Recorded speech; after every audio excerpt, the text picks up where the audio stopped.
Welcome to the Lara Jane Layton Show. This podcast is for you, the person who keeps putting others first. Your self-talk has held you back. You no longer need to take a second seat. Let's explore ways to overcome self-doubt. You can silence that inner bully voice and achieve your full potential. Here's your host, Lara Jane.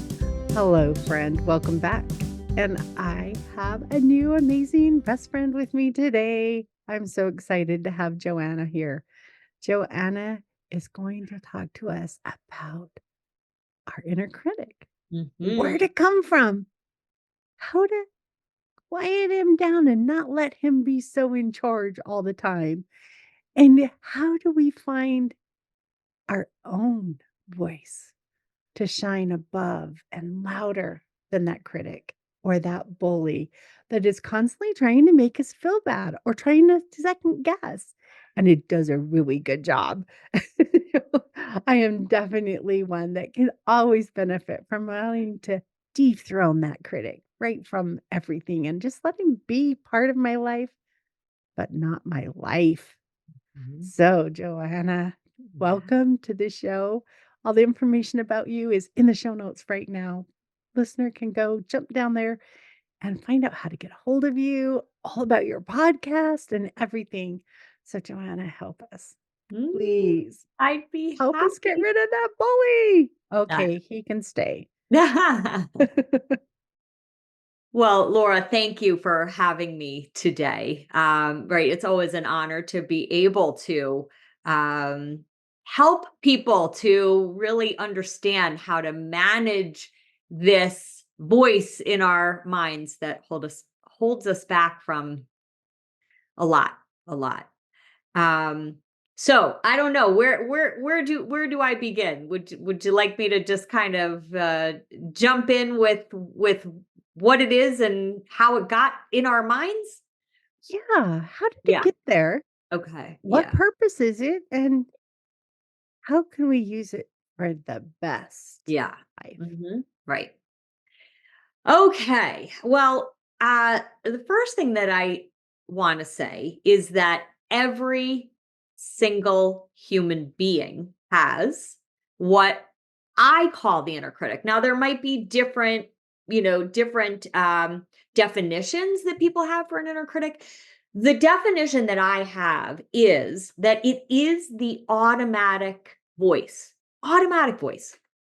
that speaks to us. Now, research says we've got between 60,000 and 80,000 thoughts a day.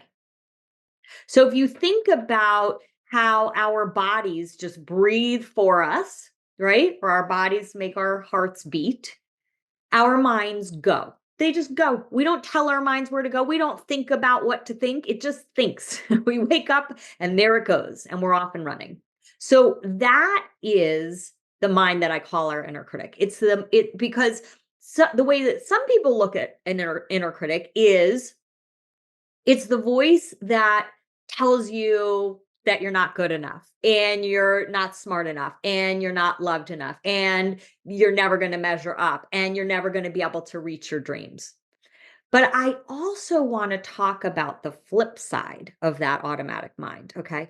So what happens is sometimes for that driven woman, for that incredibly successful woman, what can often happen is we don't recognize this, but we can get addicted to feeling accomplished, feeling that other people view us as right, successful, as competent, as brilliant, whatever that is. Okay. And that's the flip side of this automatic mind. Because now here's really what I think is important for your listeners to hear, okay? What we really need to understand is how, as we're going through our day, how do we distinguish between what is that automatic mind? I often put her right here on the palm of my hand. What is that automatic mind? And what is a different voice, which is the voice of our true authentic self? And most of us if we don't really know how to distinguish that, most of the time, I'm talking like 95% of the time, we're taking guidance in every area of our life, our professional life, our personal life, how we feel about ourselves, what we think is possible for us moving forward, the quality of our relationships. I mean, everything is seen through the lens of that automatic mind. So most people are living life on autopilot, and they have no idea that they're living life on autopilot. And so when we're living life on autopilot, we wonder why, we keep going through life, and we might even reach some goals, and we might reach goals that surpass our wildest dreams. But why do we still, no matter where we get to on this journey of our life, why do we continue to feel unfulfilled? Like, like we're in some way not present to gratitude. We're not present to joy. We're not present to really experiencing feeling proud of ourselves for where we are. Right? So that automatic mind just keeps focusing on, okay, what's next? And what's next? And what's next? Our automatic mind's there for our survival, right? Like there was a time when it was really important to stay in this heightened awareness of every little noise was something to fear. Every little thing was something that you needed to protect yourself from. If you got kicked out of the tribe, you didn't survive. And so that mind's there. It's going to Yeah. be there. How Yes. do we dethrone it and start letting our authenticity take over and actually become that? Can it become that automatic mind? Well, I can I will tell you that it can become our conscious and intentional mind. It cannot become our automatic mind because, to your point, we do have a primitive part of our brain that was designed at the dawn of human existence, right? So that's the issue here, is that we're kind of going against biology Hmm. because our DNA actually, right, we've got a part of our brain that's called the reticular activating system. What does that do? That has us search for danger. Okay. So when we're talking about how this first began for us now, okay? I mean, yes, we're talking about primitive times, okay? But we start trying to figure out for ourselves, how are we valued? Where do we belong? How do we matter? And that starts very young. That starts usually at about between 3 and 4 years old. Okay. So, and that continues all the way through our adolescence. Okay.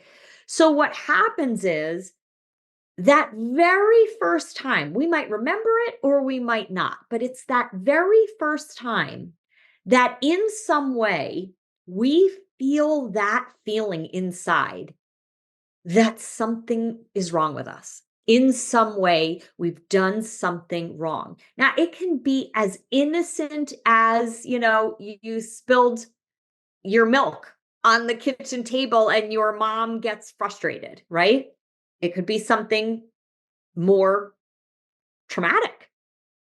But what happens in that moment is, because we're so young, we're 3, 4, 5, 6 years old, we don't have the understanding about how the world really works, right? So we're seeing ourselves through the lens of a very small child. Now, the way small children look at the world is, everything is about me. And we see particularly the adults in our life, okay, as, godlike. We don't understand that they're human beings, right? We don't understand that adults aren't perfect at that age. So we automatically, we don't even recognize we're doing this. This is all happening automatically and unconsciously. We're making decisions about how do we make sure I never want to experience this feeling again. We're so young, we can't even put a name to the feeling. It's usually some version of shame. But we can't understand what it is. We just need to very quickly make sure I never want to experience this again. Again, this is all automatic and unconscious. So what happens is we then become somebody that becomes part of our personality. We become the smart one, the people pleaser, the underachiever, the overachiever, the smart one, the one that can't do anything. Whatever it is that's been sort of the cornerstone of our personality. Yes, of course, we're born with certain parts of our personality, but there are other parts of our personality that are formed by this automatic voice that I'll call our inner critic. So it starts when we're young. And what happens then is we form a filter that we then look through life with this filter. So I always use myself as an example. My earliest memory of my own inner critic, I was 5 years old. My little kindergarten friends, Debbie and Beth, wouldn't let me into their club, right? So there was a core, what we can call a core wound that came into my life, right? I got very uncomfortable. And that wound became an I'm not good enough wound. And so then what formed within my personality is, who do I need to be to make sure that I'm good enough? Now, what I think many women, especially driven women, can possibly relate to, okay, is that not good enoughness has driven a lot of my success. But there's a cost. There's a huge cost to that. Because what happens is we get to a particular time in our life. And here's the thing, we've checked a lot of the boxes. We've actually reached a lot of our goals, right? Maybe we've gotten married, or we've become mothers, or we've gotten to a particular place in our career, or we've made the money, or we've surpassed some of those dreams. And what we don't realize is that we're still using those automatic and frankly bankrupt ways of looking at ourselves and our lives. And so then we wonder why we can't find the joy, why we can't find a sense of inner peace, or a feeling that we can be proud of ourselves, or a feeling that, we're enough. Now, I also want to say something about this. I will never stop reaching for my next goal, right? We're always growing. We're always evolving. So, I mean, if we're not growing, right, we're dying. But if we are able to consciously and deliberately distinguish, oh, that's not me, that's my inner critic voice, now we can actually start to rewire very, very different thoughts and beliefs that actually plug us into very different emotions, like gratitude for how far we've come, like our ability to look back on our life and to recognize how much we've accomplished and what warriors we are for overcoming so many obstacles, and how much resilience we've developed, right? And how much adversity we've faced, and right? How many times we've fallen and failed and have been judged and have been not enough. And what do? Or you know what? We just pick ourselves up and we keep going. And so, this is really something that I am passionate about, because what I can tell you is, without practicing the tools to dethrone my own inner critic, right? I created a whole methodology and I wrote a book and have a program around this, because I know for myself, nothing in my life would be what it is. Not my marriage, not my relationship with my children, not my career, which, by the way, has not been this bed of roses and it's just been smooth sailing. It's been very challenging, right? There have been a tremendous amount of obstacles and failures and things not going my way. And so I'm passionate that women in particularly understand how to unhook themselves from this voice and to start to rewire a very different mind that they use to navigate their future. Yeah, I love it because, as you're talking, I'm thinking about some of my own inner critic voices, or what I call the bully, and how I responded to it. And, you know, early in my education, yeah, maybe elementary school, I didn't feel like doing homework. I had more fun things to do. So I was the one that had to study longer to catch up. I had to Yeah. work harder to stay.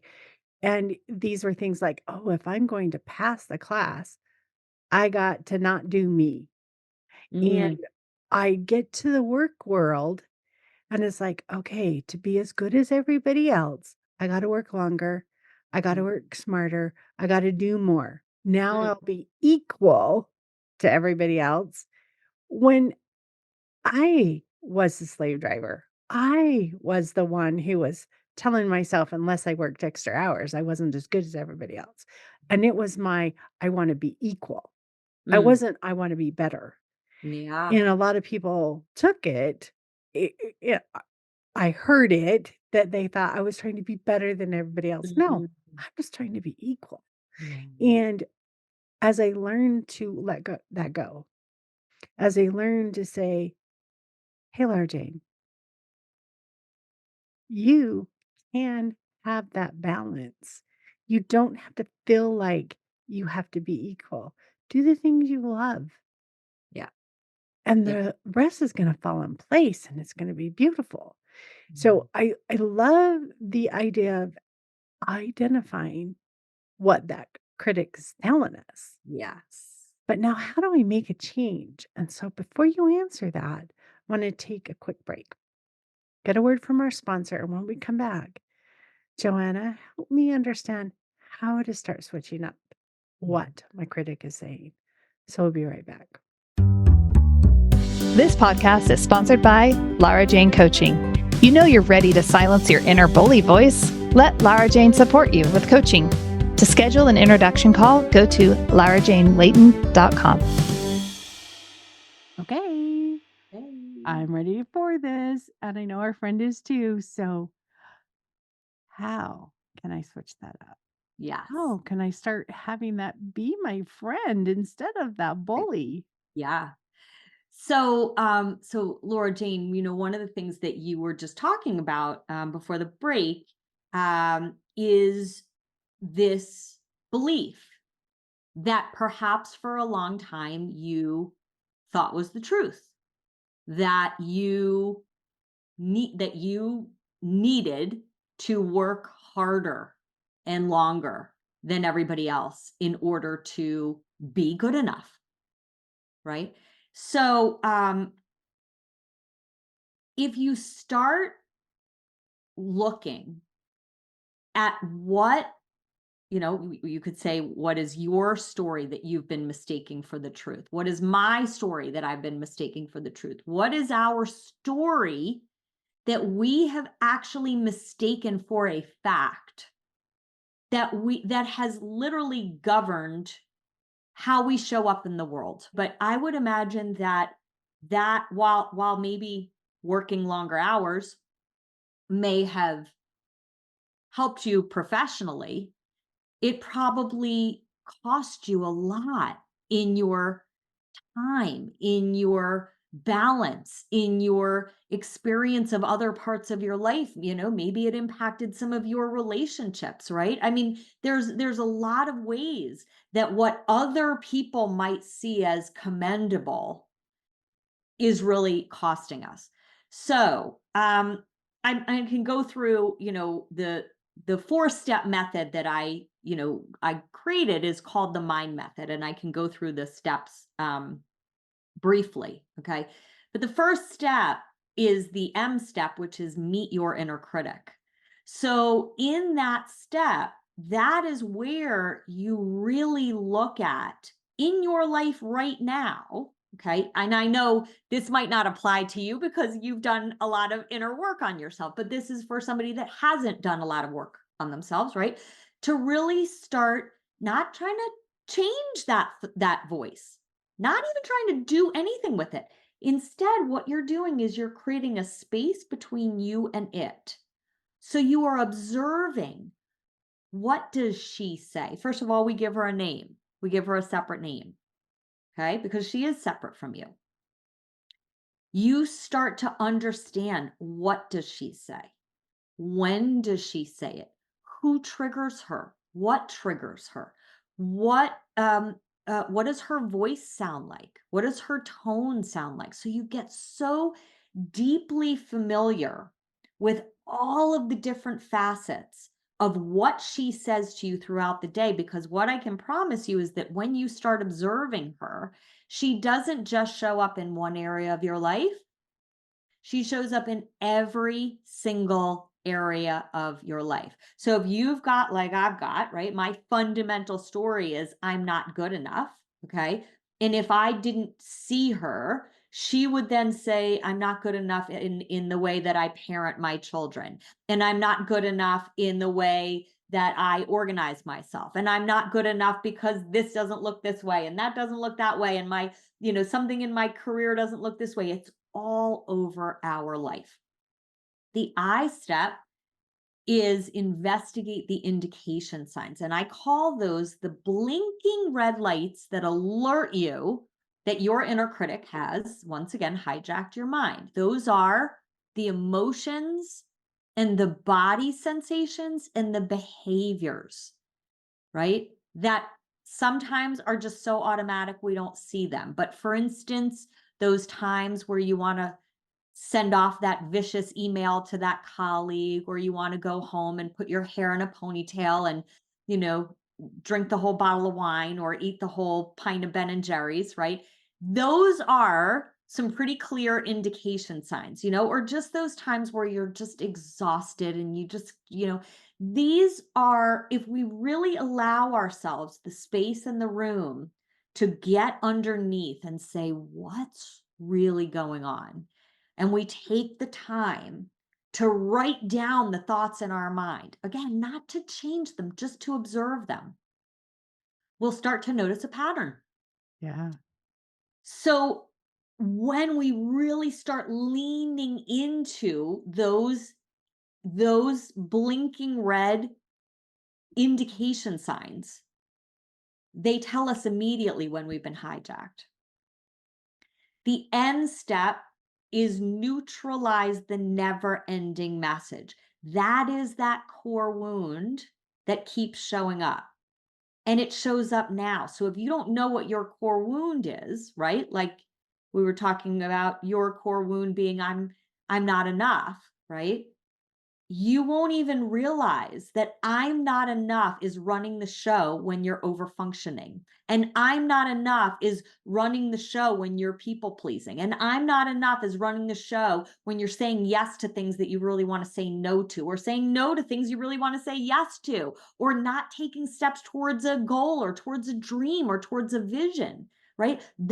It is the never-ending message that really is underneath what's holding us back from really taking the actions that are going to change the trajectory of our future. And if we don't know what those never-ending messages are, We think it's the circumstances of our life that's dictating how we feel and how we approach life. And that's the key. It is never the circumstances of our life. It is always our automatic thoughts and beliefs. Always. Yes. So that end step is a really crucial part, right? To really understand what are the core wounds that every human has that's guiding my thoughts, my feelings, and my actions.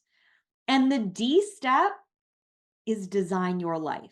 So, what happens when you really start understanding all of the different facets of your automatic mind, who she is, what triggers her, where she comes from, when she shows up, why she shows up, what she makes you do, what she makes you say, what she makes you not do, and what she makes you not say, right? What situations she has you staying in, right?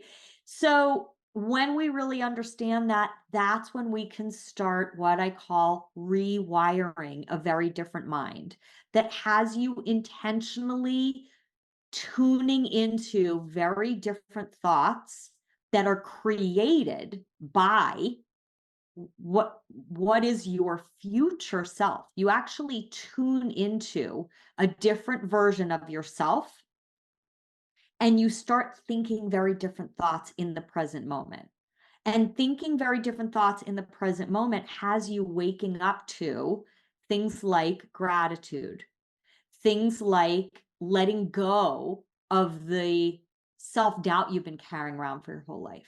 It has you tuning into actually finding parts of yourself that you've never seen before. And it has you developing a fundamentally different relationship with yourself that opens up a whole world of possibilities that we don't have access to when we're not in that rewired mind. And that's the mind that I call the mind of our authentic self. And, I've had hundreds of women at this point go through the Mastering Your Mind program. And the thing that's fascinating is that almost every single one gets to a particular point, right, where they're rewiring their mind and they recognize, I've never known who I am because I've been listening to my automatic mind for my whole life and thinking that that's me.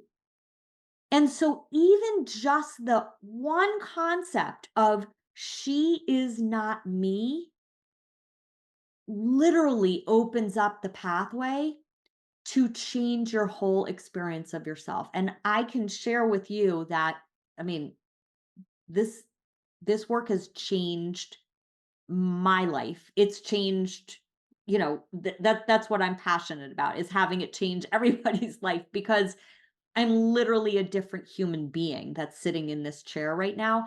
And that doesn't mean I've got it all handled, and it doesn't mean my life is perfect, but it means that when I get judged or things don't go my way or I fail or something isn't going the way I expect it to, that I have a very different mind that I can tap into that will have me taking very different actions than my automatic mind would have me taking.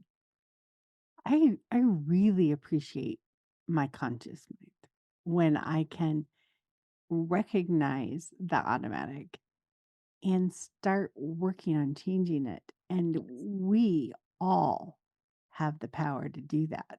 Yes. But it takes time and practice Oh, yes. because, and grace, self forgiveness, self Yes. acceptance for, Oh, yeah. you know what? We need, as I'm going to say women, but Mhm. everybody, but we Yes. need to allow ourselves to grow. You don't come out of the womb a college professor or a CEO or prime minister or president. You don't come out of the womb that way. Absolutely not. And a 2-year-old shouldn't feel bad that they're not in high school and know all the things that the high school person. A 5-year-old shouldn't feel bad. Yes. And they shouldn't look down on a 2-year-old because they haven't got there yet. It's Yes. It's when we can look at ourselves as a Yeah. unique human being Yeah. and appreciate those who have taken a path or step ahead of us and Yes. support those who are beside us. And I don't want to say ahead and behind because we're all on a different path. Yes. It doesn't matter. You're going your place, they're going theirs. Yes. Who cares who gets to there first? That's We right. just get to go again. That's And so I love all the things you're saying. And the more grace you give yourself to say, stop, I'm not thinking about that. yeah. I know that Yes. I am capable. I know that I produce good results. I know that my family loves me. Yeah. Whatever your values are, feel it, know it. And when you doubt it, allow yourself to reset. Tell that critic, that bully, stop. Yes. I am good enough. I choose to believe a different way. And the more time we do that pattern interrupt and we tell our brain, stop, the more conscious it becomes and the more aware you are when it starts to creep up because you put in those markers. Yes. And I love the conversation that we're having, and I love that you do this because it's really important that we see ourselves in each other. I went from I still do some one-on-one work, but the majority of my work is in a small group program. I have different cohorts for a program that I do. And what is so beautiful about that is that these, 10 women in a cohort become each other's best friends because they see themselves, they come from all different backgrounds, they're different ages, they have different experiences, but they see themselves in each other. And that brings your insights and ahas to a very different level, right? You and I have very different lives here. And you're talking about your experience of not being good enough and where that came about and how that impacted your life. And I can share my experience of not being good enough and right, how that still impacts my life, right? But that's the beauty of this. Because when we do it and right, we think we're so alone. We think that other people aren't experiencing this. And I do one-on-one work with men. Someday I am going to have a program for men, but the reason why I do it for women right now is because men have terrible inner critics. I think they have worse inner critics than women on some level, okay? The difference is it shows up differently and they are apprehensive to put their inner critics on loudspeaker in front of other men. Some are vulnerable enough to do that. But I think the beauty of being a woman is that we have a little bit more permission in our culture to put our vulnerabilities and our fears and our experiences of shame and doubt on loudspeaker. And when we're able to do that, only with people that have really earned the right to hear it, right? Not with everybody, but with people that have earned the right to hear it, um, it starts to disintegrate that part of ourselves, right? When we just keep it bottled up in here and we try to just handle it on our own up here, it's hard. Yes. Because think about an overbuilt muscle, right? So the muscles of our automatic mind are as big as like Arnold Schwarzenegger's muscles. You know what I mean? They're so bulging and overdeveloped. And then we've got these muscles of our authentic self that are like these tiny little underdeveloped muscles. And that's what we need to start doing because that automatic mind, the thing about that mind is that the more that we start taking steps towards our dreams, towards our visions, the more that we start growing and shifting and evolving and changing, that mind gets louder. And the reason why that mind gets louder instead of quieter is because its primary motive is to protect us from experiencing that core wound. So if you've had the never ending message for your whole life, I'm not good enough. And now all of a sudden you start taking steps to get the promotion or open up your own business or write the book or create the art or have the relationship or say the thing, whatever it is, or lose the weight. I mean, it doesn't matter what it is. When you start taking those steps, your mind will immediately say, no, don't do that. You could fail. You could be judged. It's not going to be good enough. My Zoom likes to put balloons on. I don't know if you saw the balloons.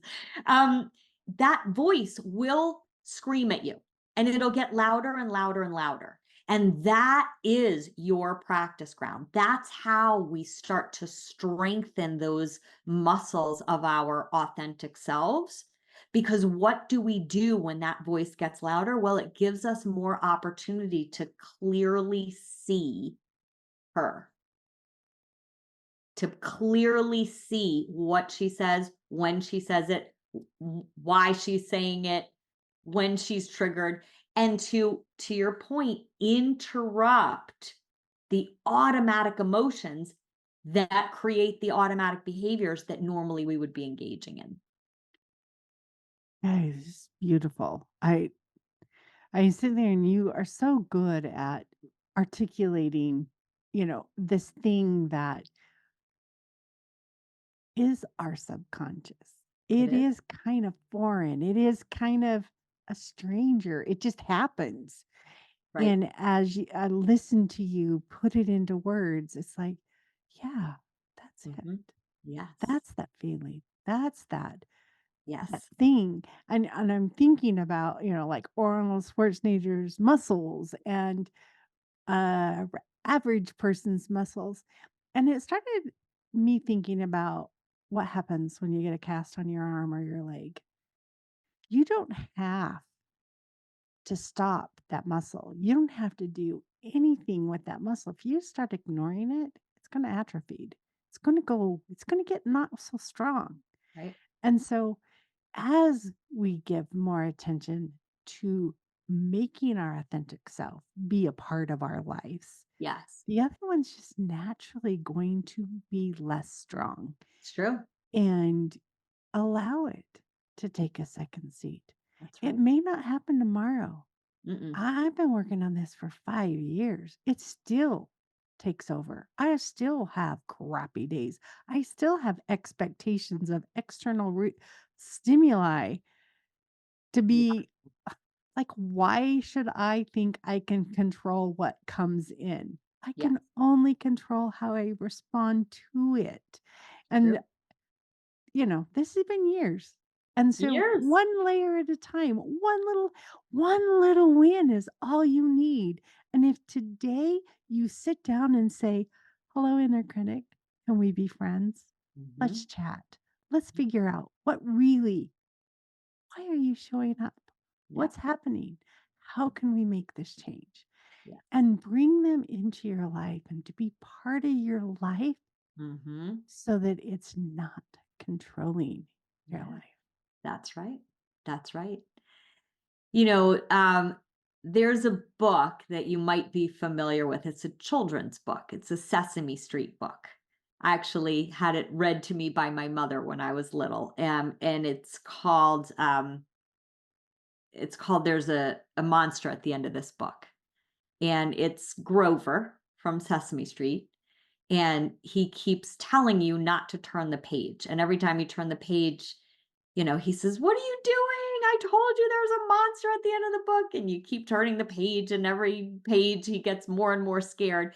And at the end of the book, it's Grover. Grover's the monster at the end of the book. And I think that that's such a beautiful way of describing what happens for us. We're so terrified of uh, really examining the pain that we've been running away from for our whole lives. And there's magic on the other side of that pain, if we're actually willing to use those core wounds as the gifts that they are, um, it can transform everything, not just one thing, because the way we do one thing is the way we do everything. So the first place that really starts to shift in this kind of work is your relationship with yourself. And then from there, everything else starts there. It's like a ripple effect that starts to happen. And I truly believe that if we're willing to do that work, which, a lot of people don't know how to do it. They're not willing to do it. They just kind of keep going on autopilot. But if we're willing to do that work, I think it can, one person at a time, I think it can transform our planet, honestly. Because we are a culture that's in a lot of pain. I think the planet changes automatically as we Yes. change. Yes. As we start seeing the world differently and with more grace and with more acceptance and with more love, Yes. the world really does change. True. And yeah, there's crappy things. Yeah, there's stuff.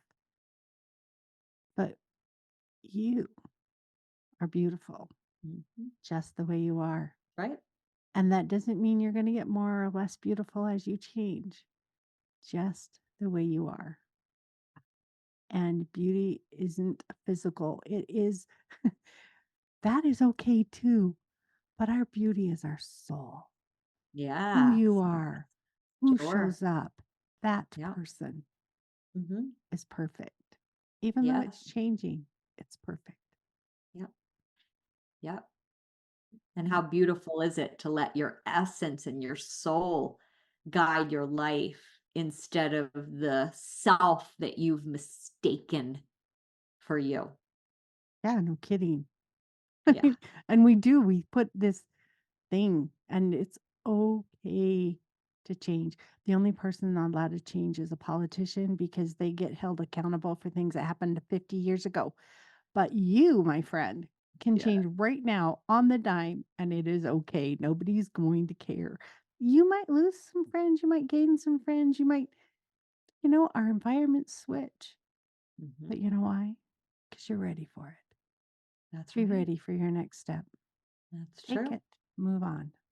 That is true. I think that people that are hearing conversations like this, that there's something else that's guiding them to hear it. It's like no accident that whoever's hearing what we're saying is hearing it as they at the time that they are.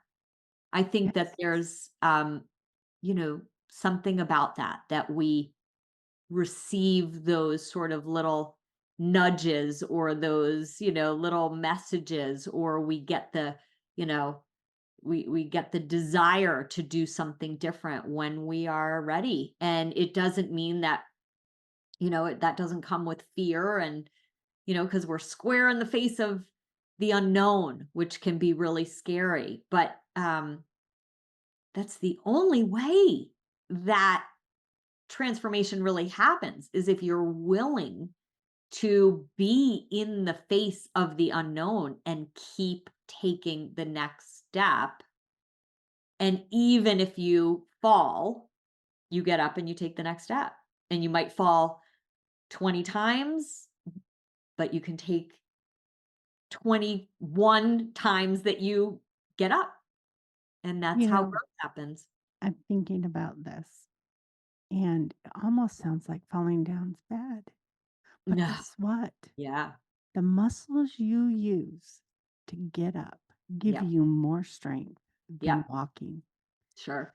So when you fall, appreciate that you're getting stronger in that Yes. process of getting back up. Yeah. And yes, if you need a helping hand, we're here.